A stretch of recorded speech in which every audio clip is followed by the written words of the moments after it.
Welcome to this Compliance Frameworks instruction video. My name is Marco, and today I will guide you through the instruction video on how to set up your own compliance frameworks in AuditXP and which benefits this will give you. So we are CG Risk.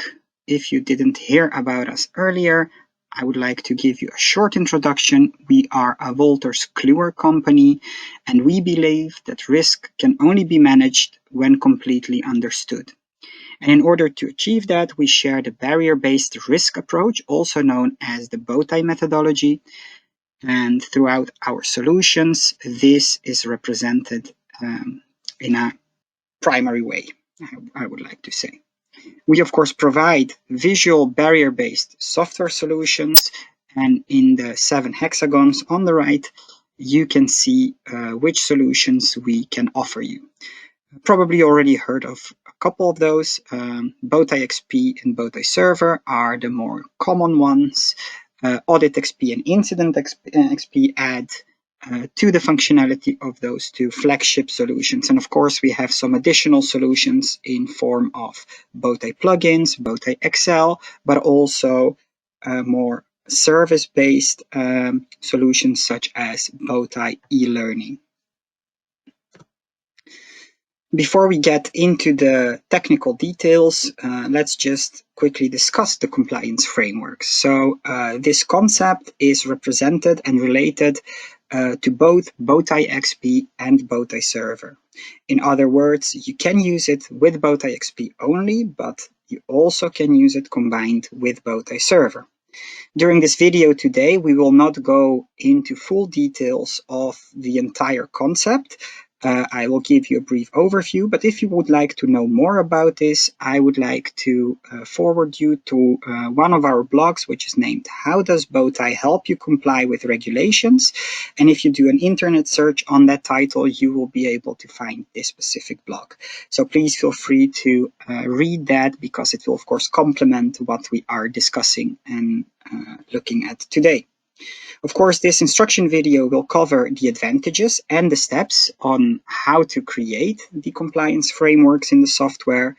The assumption in this case is made, the starting point is assumed that you already are familiar with the BowTie method itself. So we will not go into the details of the BowTie methodology. BowTieXP and AuditXP serve as a foundation to set up compliance frameworks. So without those two tools, you will not be able to use it.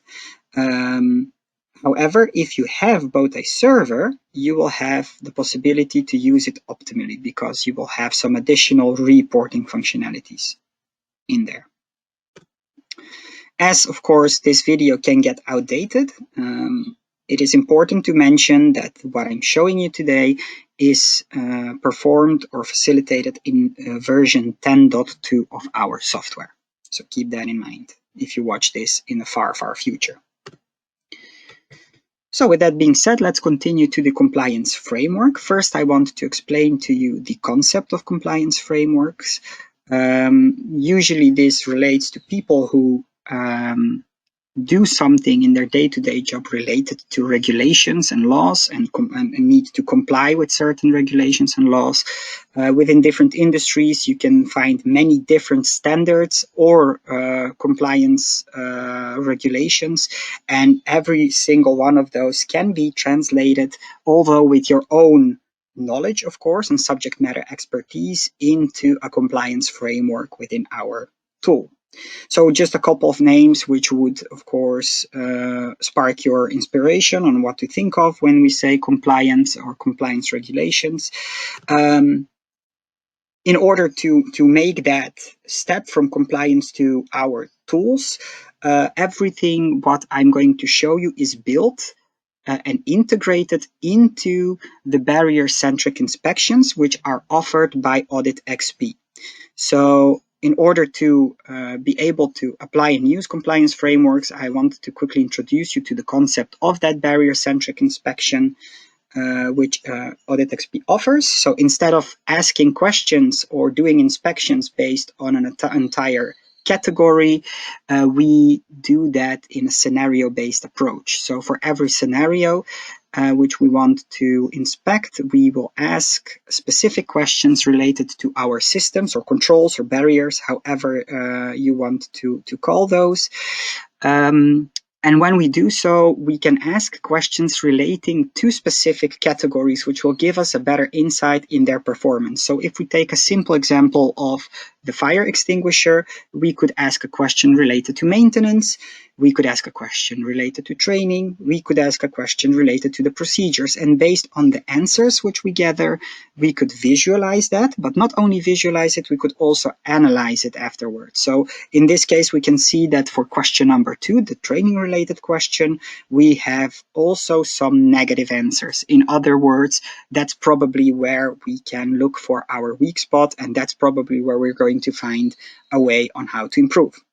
So once again, this is not yet focused on compliance, but this is important to understand so that the compliance framework fits nicely on top of that. So when we do that barrier-centric inspection, we can also visualize that and display that performance on our BowTie. And just like I've mentioned, because we're talking about scenarios, you can actually see that certain scenarios are exposed more than other scenarios because we have more red bars over there, so more negative answers. Whether an answer is positive or negative, setting up the questions and all of those things is something which you can do in AuditXP. If you're not familiar with that, you can either request a trial or a demo or look for other videos or articles we have on AuditXP. So now let's get into the compliance frameworks concept. So just like we discussed in the past 2 slides, we can have our BowTie, which is visualized in the middle. We have barriers or controls on that BowTie, systems which will prevent those scenarios from deviating into something we don't want. And in order to inspect those systems, we can ask those barrier-centric questions, which will give us an insight in the performance of those barriers.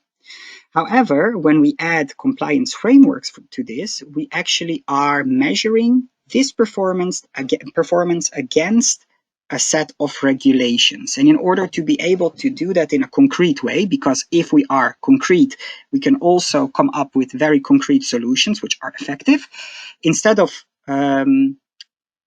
reviewing or measuring this against a generic regulation, we need to have objectives. With other words, very high over, very holistically, we could say that we will create a set of objectives from our regulations, and then we will measure that performance of the BowTie controls or BowTie barriers against those objectives. And this aggregated result will give us an insight on how we are performing against a specific set of regulations. So now when we know this, we could say that when we answer questions related to a specific barrier or to a specific supporting activity of a barrier or a system, we can feed those results to those supporting activities or to those barriers, and then those performances can then be fed into a specific objective which relates to your regulation. So maybe you have 3 barriers and 1 activity answering to a specific objective. So we need to have those 3 barriers and that supportive activity in place and effective in order to reach the desired result against that objective. And that is how you can actually aggregate that result and the performance on the objective and check whether and how you are performing against that objective. So the instruction steps for the remainder of this video will be that first we will need to translate regulations into specific objectives. So that would be step 1. You need to translate those into objectives. Step number 2 would be to create the compliance framework itself. Then step number 3 would be to link those objectives to specific barriers or controls or activities. In this case, I will already have a ready BowTie in place with barriers and activities. Step number 4 is to create and link questions to barriers, controls, or activities. Step number 5 is to gather data through the surveys. Step number 6 is interpreting and analyzing the data against objectives. And step number 7 is fixing the weak spots, which we have just analyzed. So especially step 3, 4, and 5 are important. In step number 3, we have already created the compliance framework. We've defined our objectives, and now we need to link those objectives and map them against barriers or controls which contribute to reaching those objectives. While with step number 4, we have questions which we can create in order to measure the performance against those controls or measure the performance of those controls or activities, which in turn will, of course, also provide us an understanding on the performance against the objective they are linked to. So one of the main advantages of using this is that you will be able to see your coverage against specific objectives or specific compliance framework. So let's say that you have a compliance framework with 20 identified objectives, and you link all of those objectives to your BowTie, or rather, let's say you link all of your systems from your BowTie to your objectives.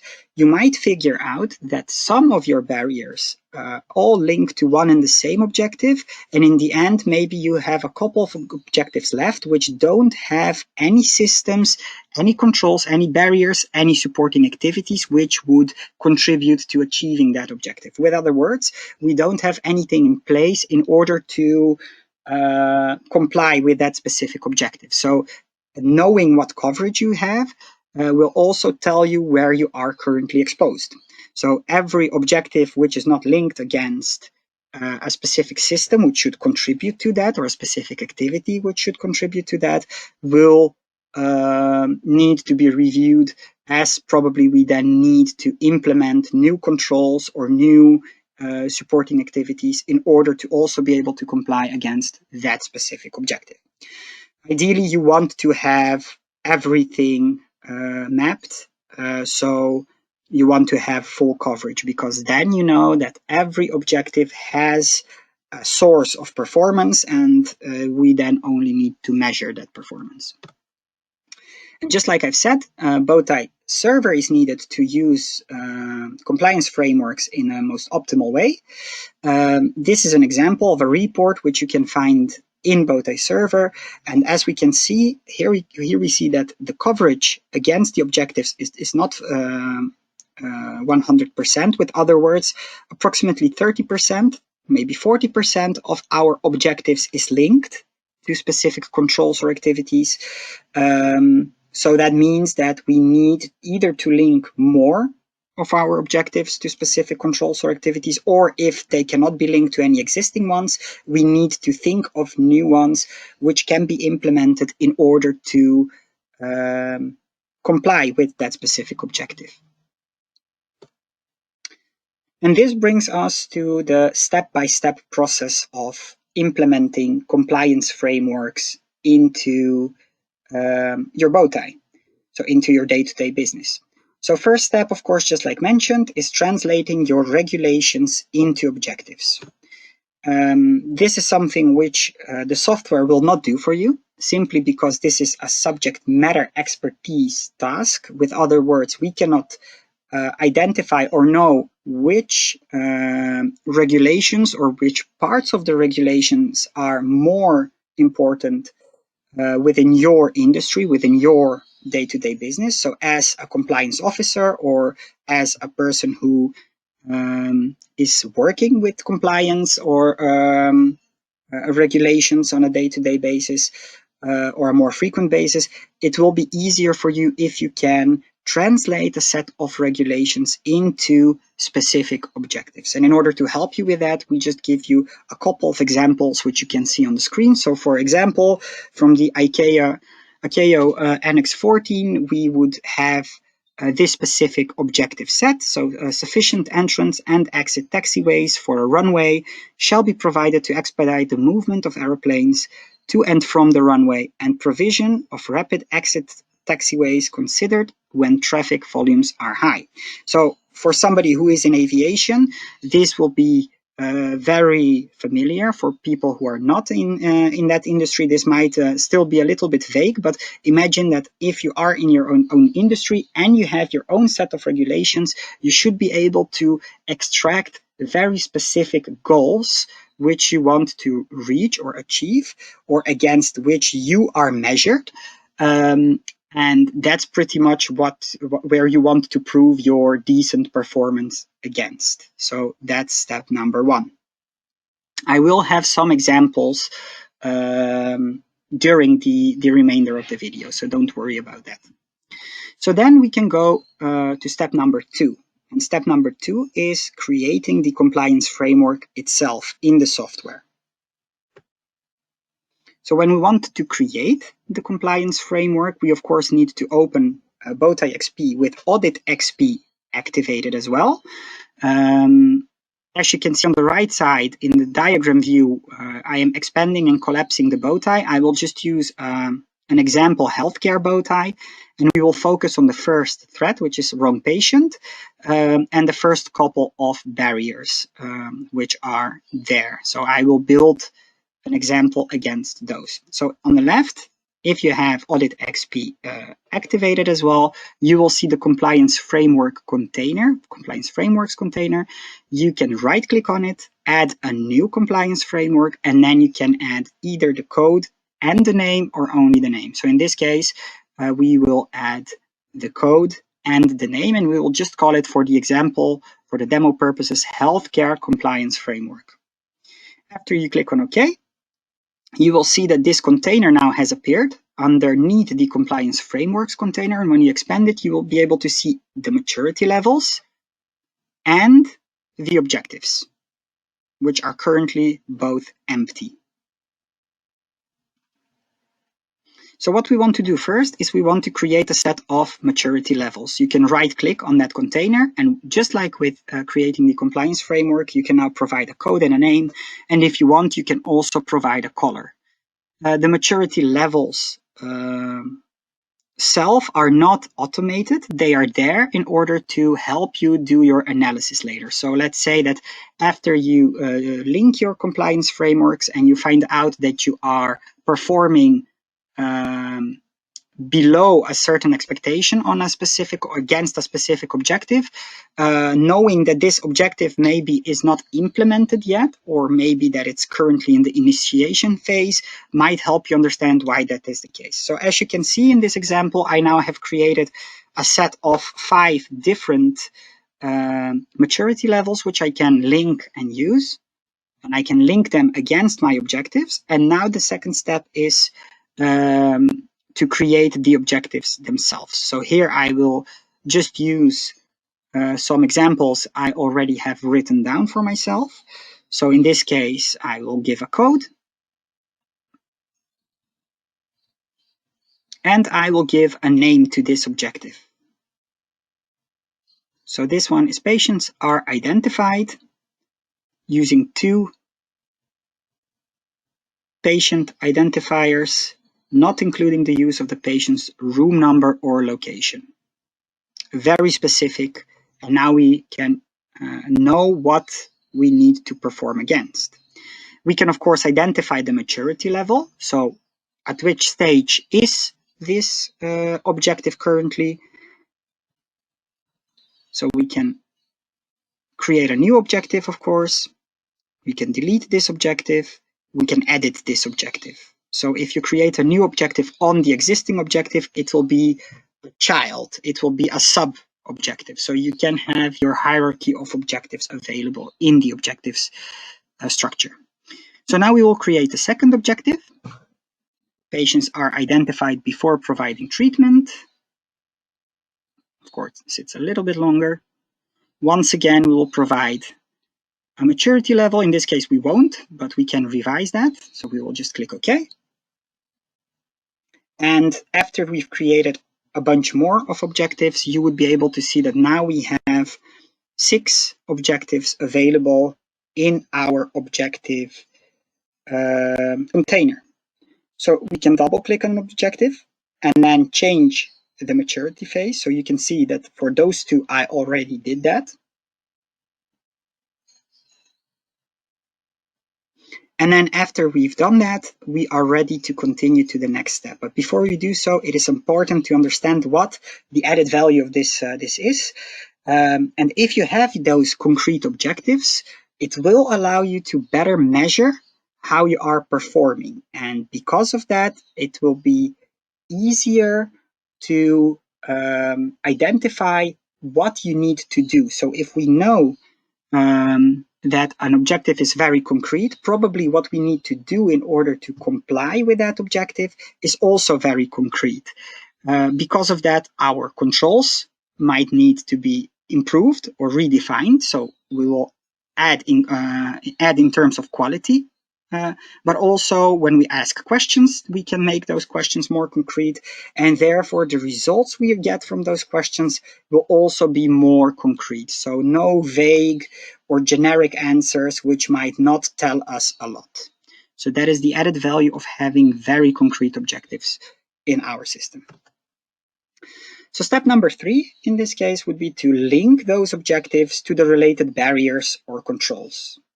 Of course, you can also link them to the supporting activities of the controls, but in this example, we will mainly focus on the barriers and the controls.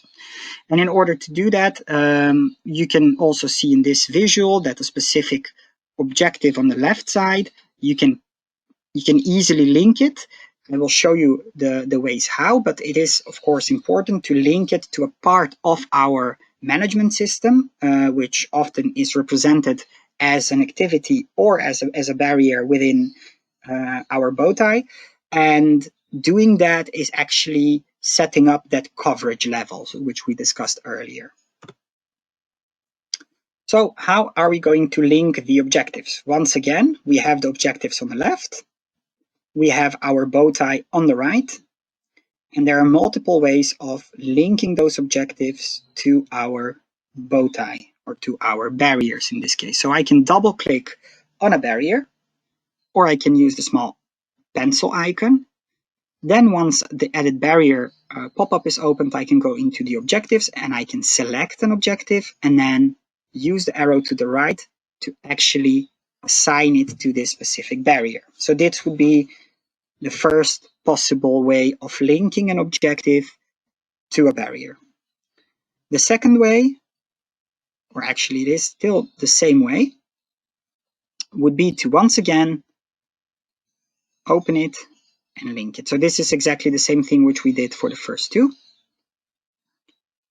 Then what also is possible is to actually drag or edit from the objective. So first we are going to edit the objective, and just like with editing the barrier, you can now go within the edit objective menu to assign to barriers, and then in the same way assign it to a specific barrier. So you can see now that the third barrier is also populated with that first objective. So that those 2 barriers, the first and the third barrier, actually contribute to the first objective. And as you can see, now we are dragging and dropping. So this is maybe even the easiest way of assigning barriers to objectives or objectives to barriers. And once we are done, you can see that the entire BowTie, or the entire set of barriers in this scenario, has been populated with specific relevant objectives. When you hover an objective, you can click on the green arrow to go to the definition, and this will take you in the tree view to the list, to the specific objective which has been linked. So with only 6 objectives, that's not a lot, but if you have a large number of objectives, this might be relevant. So of course, when we zoom out, you can see that pretty much all barriers now, except the right-hand side, but all barriers on the left side are linked to specific objectives, and this would cover step number 2. So by linking the objectives to multiple barriers or activities, you can aggregate the performance against that specific objective. With other words, we might have multiple systems or multiple approaches in place in order to comply with a specific objective. And by linking all of those systems and activities, that data, their performance data, will be aggregated, and together it will form the performance data against that objective. And that's what we want to know in order to be able to see where we are falling short or where we can improve. So step number 4 is to create and link questions to barriers or activities.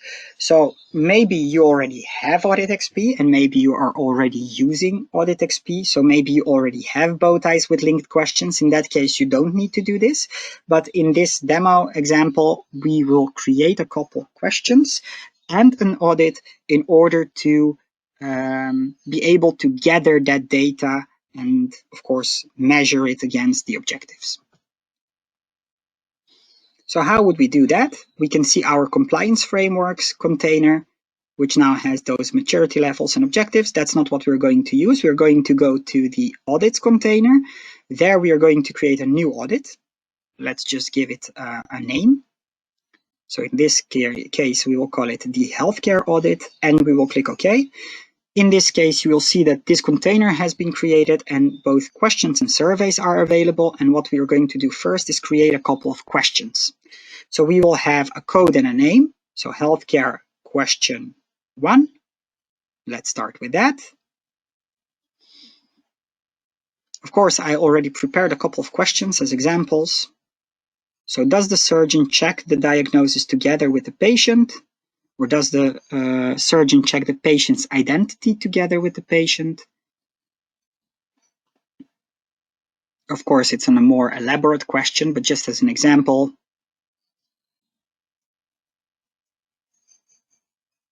we'll have it in here.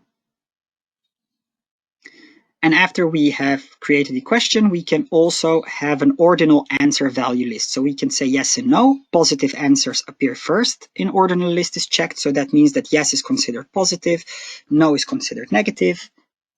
And now we will create a second question. As you can see, coding is continued automatically.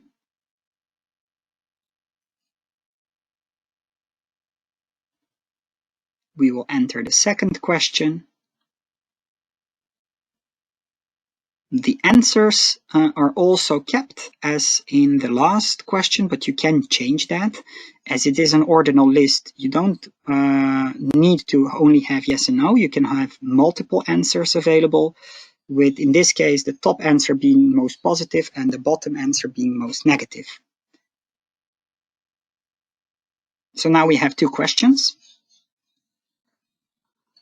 And if we create additional set of questions, let's say now we have 10 or 15 questions approximately, we could now start linking those questions to our barriers. So that would be that would happen in the same way like you would link the objectives. So now we would open a barrier, we would open it for editing, we would go to the questions tab, and we would move the question from left to right, or we would drag and drop it onto the specific barrier. And we could do the same thing with activities. So if you are using management systems, you can also link the questions to the management systems. So this is a third approach. We can open a question, either assign it to barriers or to activities. And in the end, when we show all questions, if we want to, you can visualize those questions which are linked. It's not mandatory, they will still remain linked, only not shown.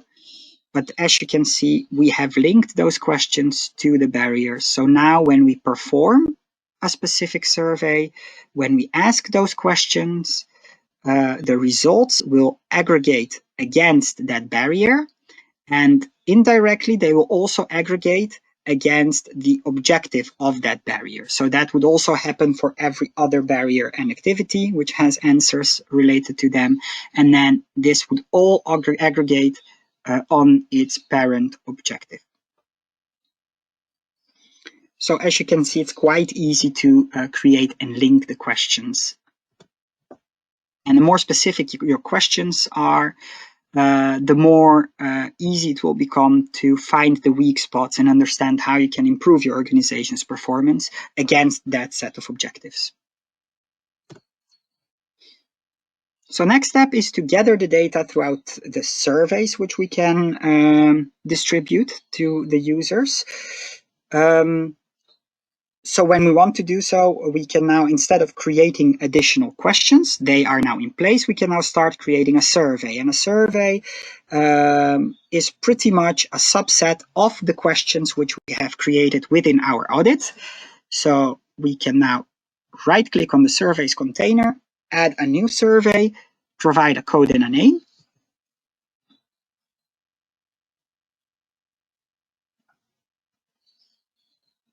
If we want, we can identify a type if we have set those up.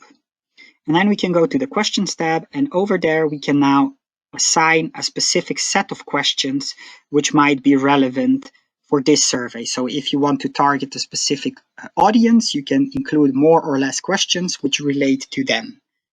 In this example, we will just add all the questions. And after we do so, we can click on OK, and that survey now has been created. So there are multiple ways of now distributing those surveys or that survey in order to gather results from it. Once you start gathering the results, you will see that the columns in the right below part of this window will populate. On the left side, you can see the export fill out and import fill out buttons. And if you click on the export fill out button, an Excel sheet will be generated. And that Excel sheet is protected, so not a lot of things can be changed. This is an Excel-like approach. So if your colleagues don't have AuditXP or you don't use BowTieServer, you could use this Excel form to send to everyone. They can fill it out, save it under a different name, send it back to you. As you can see, when you fill out answers, you can also leave a remark.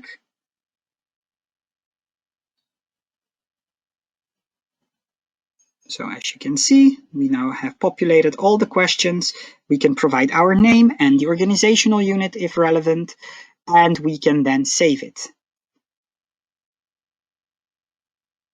So once it has been saved and sent back, you can actually import it by clicking on the import fill outs. And of course, if you locate those Excel sheets you have got back from your colleagues, it will tell you that 15 answers in this case are imported. And now you can see how the distribution against positive and negative answers is in this specific fill out. But the more fill outs and surveys you collect, the more results you will be able to see. Another approach of doing this is not through Excel, but if you are using BowTieServer, you will have the possibility to go into your auditing module and then find this specific audit. If you have uploaded this to your BowTieServer, select the specific organizational unit and assign it to a user. That specific user will have the possibility to see a lot of contextual data. So to which barriers does it link? He or she can leave an answer and a remark. An attachment can be uploaded as evidence if needed. Even if a deviation is found, it can be added if you are utilizing the incidents module as well. So all with all, you could collect your information in multiple ways, either through Excel if you don't utilize a BowTieServer or your colleagues don't have access to AuditXP, or through BowTieServer if you are already using that solution. So the data can be gathered in many ways, just like we've said. Of course, tailoring the subset of these questions is also something which is relevant, because usually more concrete surveys have a higher chance of success in terms of quick population and gathering of answers, because the more questions you have, the more time it will take, and that's why it also is more slow. So then we get at step number 6. Now we have created our compliance framework, we have linked everything, we have sent out the survey, which will get us insight in performance, and now we have gathered that data. The next step is, of course, to interpret that data and analyze it, especially against the objectives we have created at the beginning. And in order to do so, we can, of course, visualize the questions, but we can also hide them, not to interfere with our analysis. So we have now hidden the questions, but we have shown or turned on the audit filter, which is showing us the answers on those questions which are linked. So we can see that we have 6 answers on this question. 5 times we got a no and 1 time we got a yes. We can expand and actually see where those answers actually are coming from, including the remarks or answers. In BowTieServer, this can also be done in its own way. So regardless whether you're only using this with AuditXP or in combination with BowTieServer, you will be able to see this information. And those answers which we just saw are coming from the specific surveys which we have gathered from the user set. So now when we open up our objective, we can go into the auditing results and we can see which questions relate to barriers or activities which contribute to this objective, and it will aggregate the result against this specific objective. So we saw that we are quite in the green, a little bit of red, against an objective which is operational, and this objective is in the planning phase, and as we can see, we have a lot of red and a little bit of green. So of course the very basic conclusion will be that we are performing better against the first objective than against the third objective. However, there is a reason for that, and that is that the first one is already operational and the third one isn't operational yet. It's just in the planning phase. So it will give you more context. When you go in BowTieServer into the compliance framework, just as an example, let's take the CGE JCI. You can see that we have a full coverage. We can see against how many barriers and activities this is linked. And if we now want to do a more concrete analysis, we could click on the objectives to do so. The API 53 objective, of course, wasn't fully covering all the objectives. So we now entered the objectives. We can now see performance per objective. And by looking at that, we can see additional details. So when you click through on an objective, it will show you where the results are actually coming from, when they were registered, and that, of course, will give you additional insights in what needs to be improved. So this is actually how you will find out where your negative results are coming from and why they are actually there. So that will help you understand where you can improve. So different perspectives will prevent blind spots. Looking at both the objective results and the scenario is a good way to go. With other words, initially we first looked at the bow tie, where we looked at the scenarios and how every barrier was performing, and now after that we looked at the objectives specifically, and we looked at the performance against those objectives. So looking at both will identify or help you identify the weak spots. So don't only look at one of those two things. And then we get at the final step, which is step number 7. And that step includes fixing the weak spots. So this is pretty much the treatment part. We have found out what can be improved. We know that this specific objective, which is in the planning phase, is performing at an unacceptable level, we could say. So what we want to do is we want to show or see where it's actually related. It is related to 2 specific barriers, as we can see. Let's click on one and you will see that that specific barrier will be highlighted. And now we know that we need to add an action. So probably this barrier is not implemented yet. It is still in the planning phase. So an action for us in this case would be to make sure that this barrier is operational and fully functional within a specific period of time. So let's say within the next 4 weeks. We can assign this to a specific action party, the HSE department, set a target date. So let's say the 12th of August. We can provide a priority or the organizational unit if we want to. And once we are done, we can click on OK. We can visualize those actions if we want. You would also directly see other actions which are available. And of course, from here on, we can either export those actions or manage them further in BowTieServer. That's possible as well. So this altogether, of course, will help you to identify those weak spots. And once you have identified them and you have decided how to treat them, you can export all that information, delegate those actions, and improve your performance against the objectives. So all in all, this should help you to go from nothing all the way to having a fully defined and functional compliance framework in our software. So let's do a small conclusion before we wrap up. First thing which I want to mention is that BowTieXP and AuditXP are the foundation for the use of compliance frameworks. So that means that if you don't have AuditXP, and in order to have AuditXP, you also need to have BowTieXP. But if you don't have that, you won't be able to create your own compliance framework. You won't be able to set them up. Of course, once you've set them up and collect your answers, there is a possibility to use that and analyze the data within AuditXP, of course. However, if you really want to have the most optimal solution, then BowTieServer would be the best way to execute this process, because you have the possibility to click through to certain information. And of course, the part of action management is automated. You can link this to specific user accounts, and that will help you to actually not only manage your compliance, but also manage the treatment of the weak spots of your compliance. Compliance frameworks is a concept that complements both barrier-based risk management and barrier-centric inspections.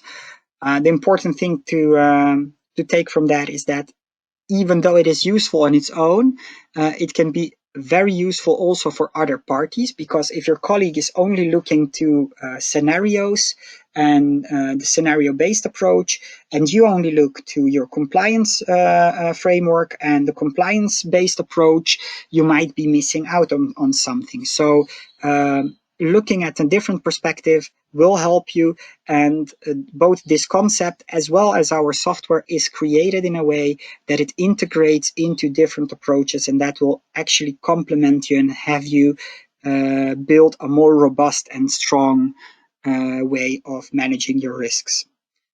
And finally, of course, what I want to share with you is if you want to experience this in a face-to-face demo, you can always contact us, and we can then, of course, consult and see how this would apply to your specific use case. So don't